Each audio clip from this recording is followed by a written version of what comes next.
When you look at our Mayor of London, that's right, Sadiq Khan, people often wonder and wish that he could put the same level of energy like he's doing here, organising the biggest, in his words, iftar in the centre of London in the historic Trafalgar Square. What's interesting about this is it's very nice for them, etc., the end of Ramadan or whatever it is. But, what I would ask the question about this is truly this. We saw recently, I think it was Bristol Cathedral, and they were hosting yet another event for Ramadan. They seemingly are cropping up wherever you turn up, including if you go shopping, of course, in John Lewis, one of the most esteemed British retailers. But what's interesting is I can't ever see or note of any level of this being switched around. Have we ever seen a mosque, for instance, hosting a Easter service or indeed a Christmas nativity? Why is it always one way round and never the other? Doesn't exactly feel inclusive. A little bit like, of course, the iftar in Trafalgar Square. I couldn't quite see anybody that represents me in London. Of course, they are the words of the current Mayor of London, Sadiq Khan. But here's where it gets interesting. If you are coming to London in the next couple of months, be prepared for huge disruption. And it's all down to that man. As ever, let me explain. Morning, chums. Nice to see you. Thank you so much as ever for joining me, and lovely to have your company. Hope you're keeping well. I truly mean that. If you are coming to London, be very careful. Seemingly because, of course, once again, this is a man who told us that when he got elected, there would be no more tube strikes. This, under his leadership, if you can call it that, right? Well, there have been more tube strikes than any other time. Seemingly, he just capitulates at the 11th hour, gives them the money. But here's where it gets interesting for me because, as I say, the series of tube strikes, it's not exactly, we now expect them because London is so badly run. And not only that, run down. But what's difficult is if you're coming to London, maybe you've stayed outside of London, you're coming in for the day, it just makes it harder for a tourist to get around and see all the things that you want to see. But my bigger argument is simply this. As I said, the tube strike people, the TfL, London Underground, whatever you want to call them, are going on strike once again.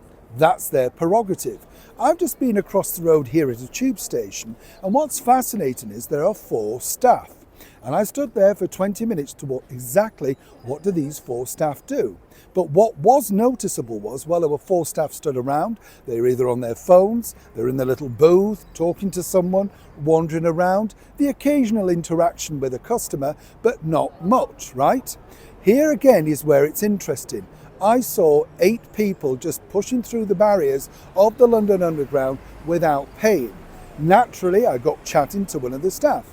And I said, do you do nothing to stop these people? Look at the revenue that you're losing. Now they very nicely said to me, they're not paid to stop the people. And they've been told that if people go through for nothing, then they just have to let them through. This is a little bit like the free-for-all that's operating with the retail sector. There's nothing they can do when people come in and literally steal from their stores because even though they've employed the security is not on their side, it's on the side of the people doing the stealing. You see what I mean? And if they were lucky enough to get anybody from the police to come out. So consequently, one would ask the question, when you have 3 and 4 staff members inside the hall of a London Underground station, and they're not soft-looking people. A couple of the boys were very big. They looked like they could handle themselves, where they're told point blank not to get involved. Now remember, Sadiq Khan, as you know, bottom line is he runs London Underground. He decides the budgetary stuff, all of that. Recently, he's come up with yet another tax for the SUV drivers. Of course, because we're trying to save the climate and all that sort of stuff. But remember, this doesn't apply to him. He has personalised SUV cars with armour-plated doors and, of course, tinted windows, plus his own security, plus the British Metropolitan Police security. The reason why I highlight this is, it's all very well, isn't it, basically saying we have to do this. But even now when you go in a shop, and I went into Sainsbury's the other day, I could not believe that the staff serving you are now behind this very double-headed perspex because it's now that terrifying to serve people on a one-to-one level.